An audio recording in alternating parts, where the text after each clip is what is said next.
Goedemorgen. Goedemorgen en welkom. Welkom in het Kuipershuis hier in Roermond. Hè? Dank je. Prachtige museum. Ja, ik ben Mirella Klomp. Jij bent?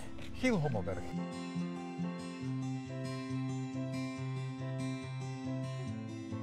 Kuipers die is geboren in Roermond in 1927.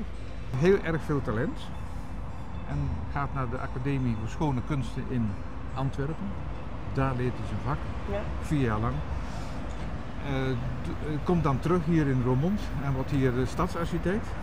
En hij bouwt dit huis, een dubbel woonhuis met 2 grote werkplaatsen en begint dus een bedrijf. Ja, de meeste mensen die Kuipers noemen denken, ze zeggen Rijksmuseum. Hè? Ja, het Rijksmuseum en het Centraal Station. Centraal Station in Amsterdam. Misschien Kasteel de Haar.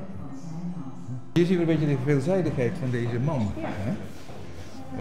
Niet alleen maar architect dus, maar hij wil ook inrichten. Ja. Ja, allemaal schablonen. Hè? Hier heb je een paar schablonen. Ja. Ja. Oh, ja. Van boven hebben we een kast vol. Hè? Ja. Die zijn ook gevonden op een zoldertje.